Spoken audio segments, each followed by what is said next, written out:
Donc aujourd'hui, le thème de cette vidéoconférence, c'est créer des relations harmonieuses, ou en d'autres termes, comment harmoniser ces relations. Alors la relation est quelque chose de très important puisque nous sommes des êtres en relation permanente. Et la relation, non seulement elle mobilise beaucoup d'énergie, elle est porteuse d'énergie quand elle est positive, mais quand elle devient conflictuelle, elle va absorber beaucoup d'énergie et créer énormément de fatigue. Donc nous allons examiner ces relations à la fois dans le contexte familial et dans le contexte professionnel. Donc dans le cercle privé, on pourrait dire, et le cercle professionnel. Et nous verrons, bien sûr, quand on examinera les qualités requises, quelles sont les pierres qui correspondent à ces qualités chaque fois. Alors on peut discerner en gros 3 types de relations. La relation d'autorité, dans le cadre familial, ça sera par exemple la relation parent-enfant. Quand je dis le terme autorité, c'est au sens large, celui qui propose, qui donne l'orientation. Dans une entreprise, ça sera le rôle des dirigeants par rapport aux employés. Il y a ensuite la relation égalitaire, c'est-à-dire la relation de coopération entre 2 parents, entre un homme et une femme au même niveau, entre des employés, entre des partenaires ou des entreprises qui coopèrent. Et il y a enfin un 3e type de relation qui est la relation d'aide. L'exemple typique de relation d'aide, c'est la relation thérapeutique. La relation également enseignant-élève. Donc nous allons dans chaque type de relation examiner les qualités requises et éventuellement les excès et comment tempérer ces excès avec les pierres qui sont appropriées. Alors, tout d'abord, avant d'examiner chaque type de relation, il y a une pierre clé qui va intervenir à tous les niveaux pour harmoniser les relations, qu'elles soient au niveau intime, familial ou au niveau professionnel. Et cette pierre, c'est la chrysocole. Donc nous avons ici 2 types de chrysocole, une qui est roulée en forme de galet et une en forme de sphère. La chrysocole est une pierre riche en cuivre. Le cuivre, il est bien connu, est un métal qui a un effet harmonisant.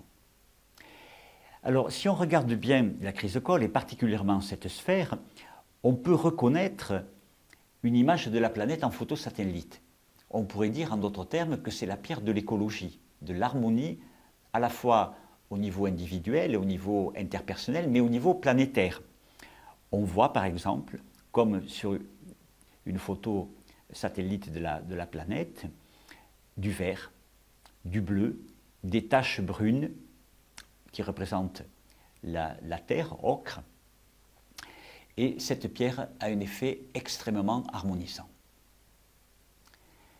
Donc ce que je conseille beaucoup personnellement, c'est chaque fois qu'il y a une situation qui est potentiellement conflictuelle, ça peut être une réunion de travail quand il y a des points de vue différents, ça peut être une réunion politique, une réunion familiale. Le cas typique de réunion familiale à problème, c'est lors d'une succession, par exemple. Eh bien, on peut à ce moment-là placer une sphère de chrysocole au centre de la table. Il est préférable dans ce cas de choisir une table ronde plutôt qu'une table rectangulaire, évidemment, car ça va permettre une meilleure circulation de l'énergie. Donc la forme ronde, dans ce cas, va aider à l'harmonisation. En plus, disons, de la pierre elle-même, qui a un effet harmonisant, la forme ronde va venir accentuer cet effet d'harmonisation. Et je vous assure, pour l'avoir essayé, que le résultat est vraiment étonnant. Donc voilà pour la chrysocole.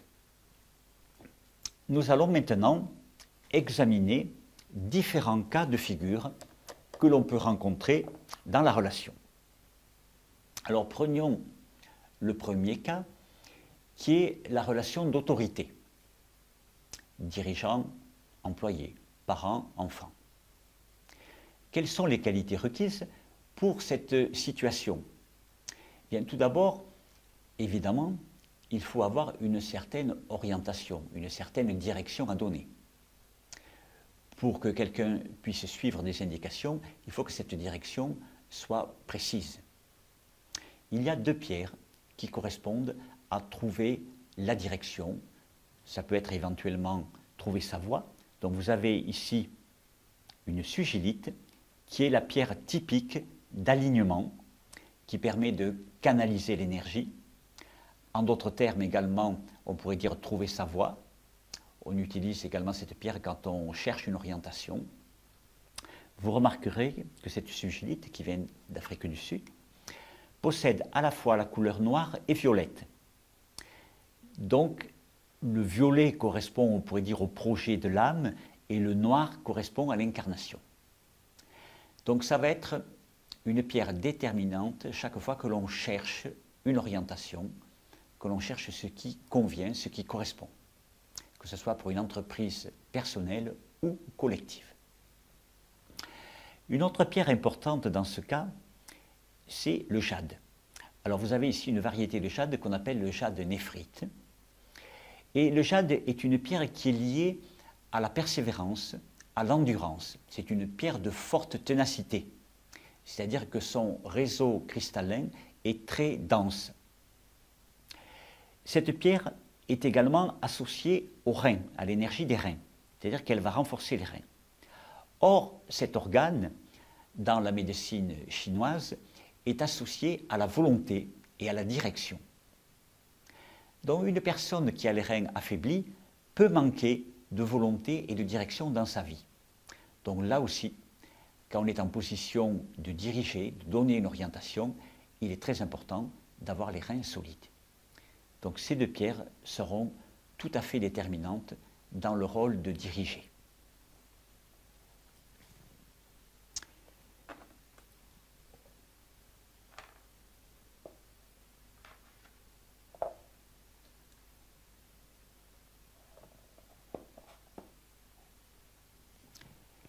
Diriger veut dire également donner des informations, transmettre verbalement ou par écrit des informations. Or, ces informations, pour être bien comprises, doivent être claires. Nous avons ici des pierres qui vont aider à clarifier et à structurer. Claires non seulement dans leur conception, dans leur énoncé, mais également cela va demander pour la mise en place une certaine structure, une certaine organisation. Donc nous avons ici plusieurs pierres qui vont correspondre à cette structuration et cette organisation. Tout d'abord la fluorite, qui appartient au système cubique et que nous avons ici sous forme d'octaèdre naturel. La fluorite est une pierre de clarté. Donc elle va aider à concevoir clairement un projet, le mettre sous forme d'idées, le planifier éventuellement, également l'exprimer clairement.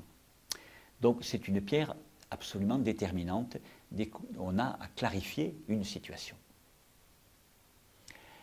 Une autre pierre importante dans ce cadre-là, c'est la pyrite. La pyrite est également une pierre de structuration, elle appartient également d'ailleurs au système cubique, le même que la fluorite. Mais la pyrite va concerner plutôt la structure matérielle, c'est-à-dire l'organisation matérielle. L'organisation d'une équipe, la distribution des rôles, l'organisation des lieux, des bureaux, du matériel, etc. Donc vous avez ici une pyrite sous sa forme naturelle, qui est le cube. Donc elle sera utile chaque fois qu'il y a un manque de structure, pour renforcer une structure. Mais il peut arriver, en revanche, que quelqu'un ait un excès de structure, soit trop carré, éventuellement trop directive, où il y a les idées extrêmement structurées et manque un petit peu de souplesse. Donc dans ce cas, on utilisera plutôt une pyrite ronde, roulée.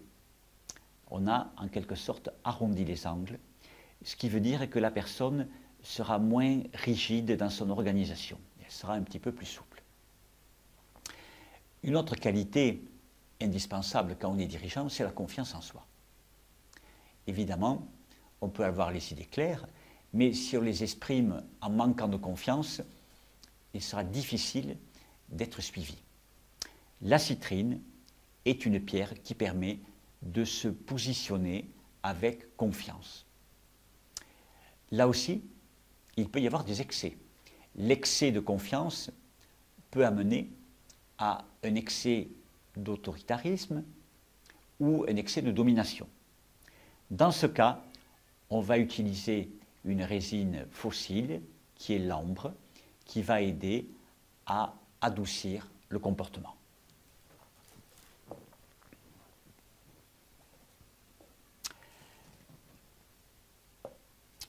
Une autre difficulté que l'on peut rencontrer dans la relation, c'est l'impatience, l'excès de directivité, autrement dit l'autoritarisme.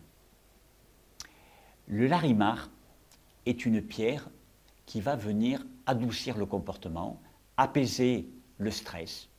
Alors souvent, l'excès d'autorité, c'est quand on est stressé, quand on fait trop de choses, quand on cherche à tout contrôler. Donc le larimar va être une excellente pierre pour se libérer de ce stress, pour faire les choses de façon plus paisible et également pour être plus patient avec ses subordonnés ou avec ses associés. Une autre pierre va être utile dans ce cadre-là, c'est la séraphinite. La séraphinite sera très utile quand on a tendance à être trop attaché à ses idées, à ne pas lâcher, à ne pas écouter le point de vue des autres. C'est une pierre de lâcher prise, qui sera donc extrêmement utile également quand on est en position de diriger.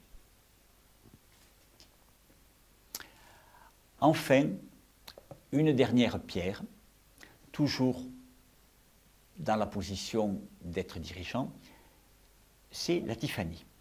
Alors, la Tiffany est en fait une fluorite qui s'est opalisée. Vous avez vu la structure cubique de la fluorite, qui est une pierre donc de maîtrise, de clarté, d'organisation, de maîtrise. Et l'opale, au contraire, est une pierre de fluidité, qui est déstructurée, qui n'a pas de système cristallin. On dit qu'elle est amorphe. Or, cette Tiffany est une transformation de la fluorite en opale. On dit que la fluorite s'est opalisée. Autrement dit, c'est un passage de la structure, de la maîtrise, du contrôle, à la fluidité, à la souplesse. Et ça, évidemment, c'est très important pour un dirigeant. Il faut bien sûr être capable d'avoir une certaine maîtrise, mais aussi il faut avoir une certaine souplesse d'adaptation.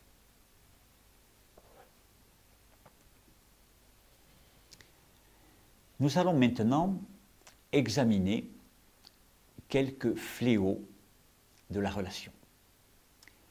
Des comportements qui vont nuire considérablement à la relation. Alors, parmi ces fléaux, et bien sûr, ceci peut intervenir dans la relation intime, au niveau familial ou au niveau professionnel. Un de ces fléaux, une de ces perversions, on pourrait dire, de la relation, c'est la comparaison. Alors, se comparer, il y a évidemment deux cas de figure. Où on va se placer au-dessus, ou on va se placer au-dessous, se sentir écrasé ou se sentir dominant. Dans les deux cas, ça présente beaucoup d'inconvénients pour la relation. Alors, une pierre typique qui va intervenir dans les cas de comparaison et donc de rivalité, on pourrait dire que si on se met au-dessus, on pourrait parler de rivalité gagnante, si on se met en dessous, on pourrait parler de rivalité perdante. Dans les deux cas, on peut soupçonner qu'il y a en dessous une forme de blessure. Si on est en rivalité perdante, si on se sent écrasé, si on se sous-estime, évidemment, il s'agit d'un manque d'estime de soi, d'un manque d'acceptation de ses qualités et de ses défauts. Et dans ce cas, on va associer au larimar un quartz rose. Le quartz rose va aider à renouer avec l'estime de soi et avec l'amour de soi, avec une certaine acceptation de soi. Dans le cas d'une personne qui est plutôt dominante, qui se surestime et qui a tendance à écraser les autres, on va associer au larimar une pierre qui ressemble un petit peu au quartz rose, mais qui est différente, c'est la morganite. La morganite appartient à la famille des béryls. Et c'est une pierre qui va aider à la compassion. Donc quelqu'un qui gagnera en compassion va perdre évidemment en domination ou en mépris.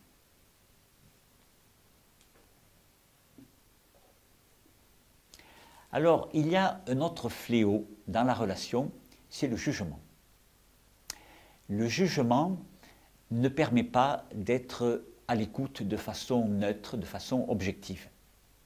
Le jugement crée des a priori. Donc, on va facilement avoir un point de vue moraliste ou un point de vue de rejet. Alors, il y a une pierre qui correspond tout à fait au jugement, qui va aider à dissoudre ce jugement, qui va aider à avoir l'esprit ouvert, sans a priori. Autrement dit, qui va aider à être disponible. Et cette pierre, c'est la tanzanite. Donc vous avez ici une tanzanite à l'état brut. La tanzanite est une pierre relativement rare, très rare même, pourrait-on dire, qui vient de Tanzanie, comme son nom l'indique dans ce cas. Et c'est une pierre que l'on pose en général sur le troisième œil, au milieu du front. Mais cette pierre, évidemment, peut être également portée en pendentif. Et dans ce cas, on portera la pierre au niveau du chakra du cœur, au niveau du sternum. Donc il y a deux cas de figure possibles. Porter la pierre lors d'un exercice allongé, soit une méditation ou une relaxation, et on la pose à ce moment-là sur le front, ou porter la pierre dans la vie quotidienne, et à ce moment-là, il sera beaucoup plus facile d'avoir la pierre en pendentif. Et en pendentif, la pierre tombera tout naturellement au niveau du chakra du cœur.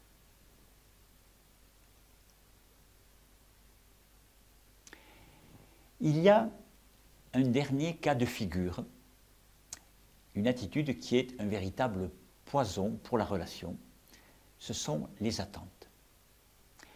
Les attentes empoisonnent la relation car elles créent une espèce de vice de forme. Si on a besoin de reconnaissance, par exemple, parmi les attentes les plus fortes, il y a bien sûr le besoin de reconnaissance, qui peut être également un besoin d'amour, mais dans le cadre professionnel, par exemple, il est clair que le besoin de reconnaissance sera le besoin d'être validé dans ses capacités. Dans le cadre familial, un enfant vis-à-vis d'un parent ou entre deux conjoints, le besoin de reconnaissance va être beaucoup plus lié aux besoins affectifs et aux besoins d'amour. Donc, selon le cas de figure, il y a là encore une pierre qui va être importante, c'est le quartz rose. Donc le quartz rose va aider à se reconnaître et à s'apprécier soi-même et de ce fait à diminuer le besoin de reconnaissance. Donc vous avez ici un quartz rose en galet roulé qui est la meilleure forme. Je vous avais montré tout à l'heure ce galet. C'est évidemment la meilleure forme pour le quartz rose. Le quartz rose à l'état brut peut être extrêmement coupant. Et donc, non seulement on ne le donnerait pas, bien sûr, à un enfant, à un jeune enfant, puisque c'est une pierre qui correspond bien aux enfants, mais de plus, il ne correspond pas à cette qualité de douceur, de bienveillance et d'appréciation que l'on peut avoir vis-à-vis de soi-même. Donc, dans ce cas, le galet est beaucoup plus adapté. Il va y avoir une deuxième pierre qui va intervenir, car ce besoin, ces attentes peuvent être liées également à un besoin de sécurité. Donc, on a en définitive ce qu'on demande à l'autre dans la relation, c'est de nous rassurer en permanence, en faisant les choses comme on les attend, en ne sortant pas de nos repères. Dans ce cas, on va utiliser une pierre que vous avez ici et qui appartient à la famille des chalcédoines. Alors, la famille des chalcédoines, c'est une famille de pierres qui est reliée à la terre.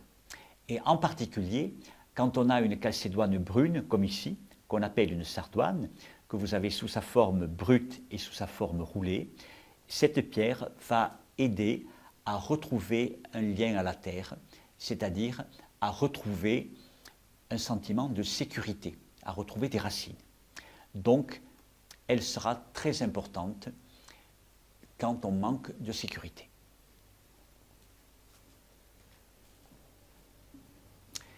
Bien, nous avons vu les principales pierres qui peuvent aider dans la relation, en particulier pour rendre des relations plus adaptées et plus harmonieuses. Nous allons maintenant terminer par une proposition de programmation.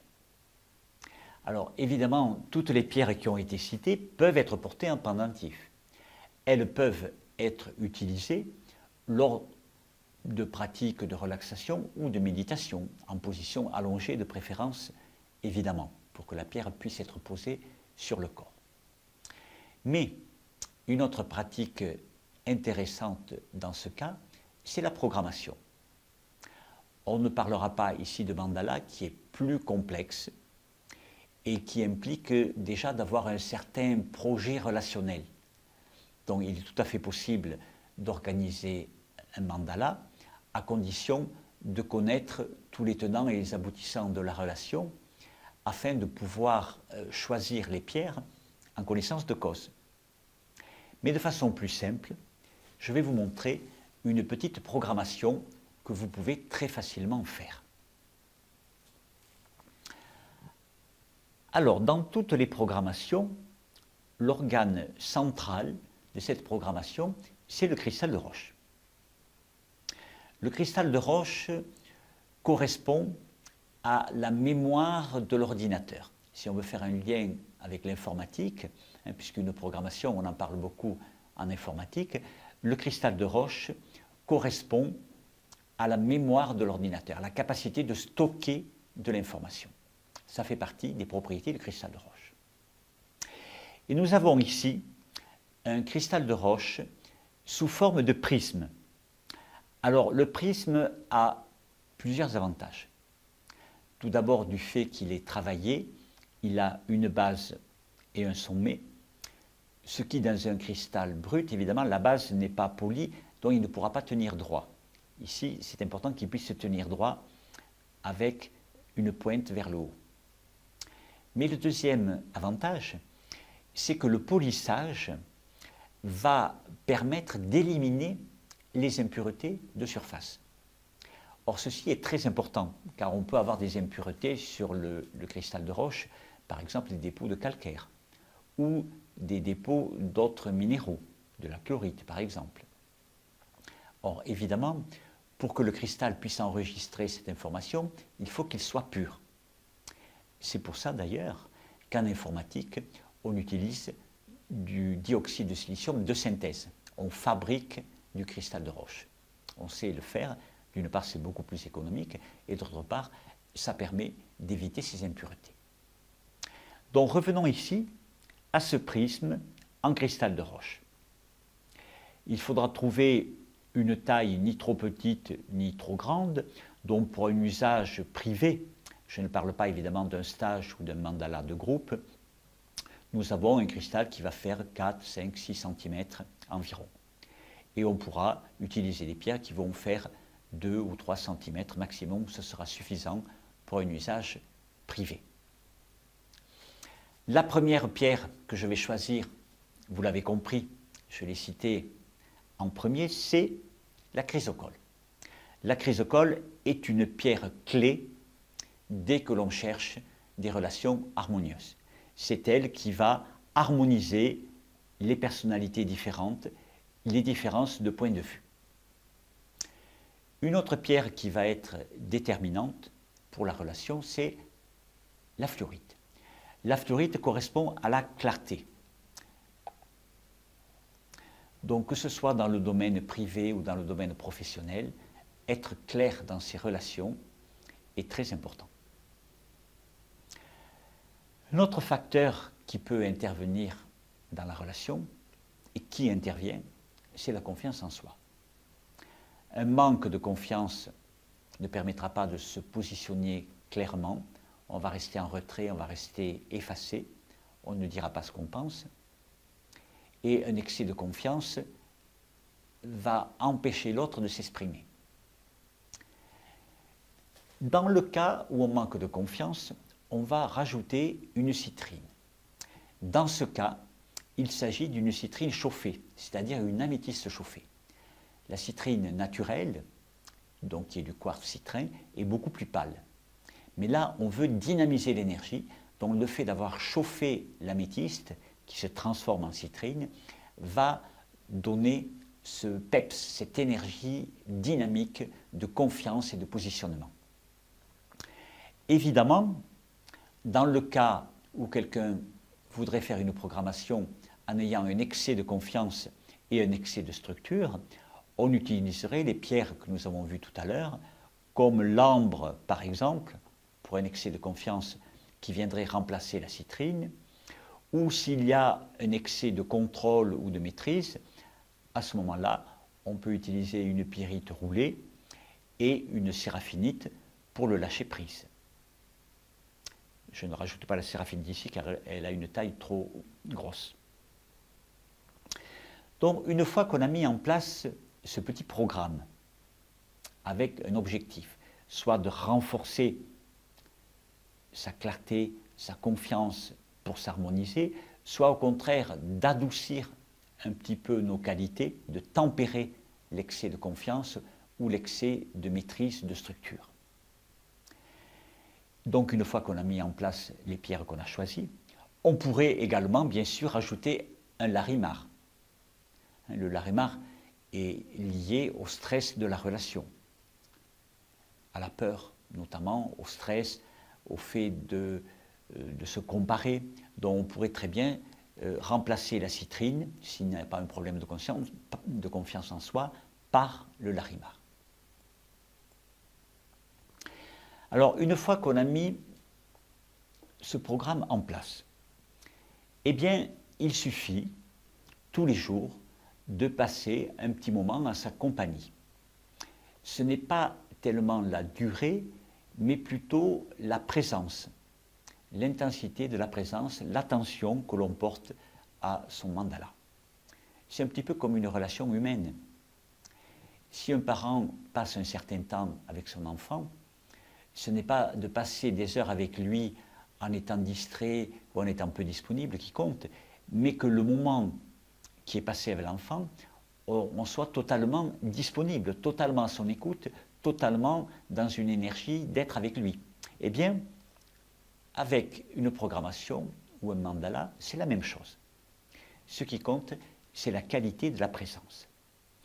Donc, on va aller voir tous les jours son petit programme. En général, on le place bien sûr dans un lieu privé, la chambre par exemple, ou un bureau si on a un bureau personnel où il n'y a pas de visiteurs. Et face à ce mandala, on va se recueillir, on va se pénétrer de l'énergie des pierres, on va renouveler sa commande et on va rester dans un état de réceptivité. Donc ça peut être 2, 3 minutes, 5, 10 minutes par jour, mais ce qui est important, c'est la qualité de la présence. Voilà, vous avez maintenant certains atouts pour que ce soit une aide efficace afin d'harmoniser vos relations. Bon courage.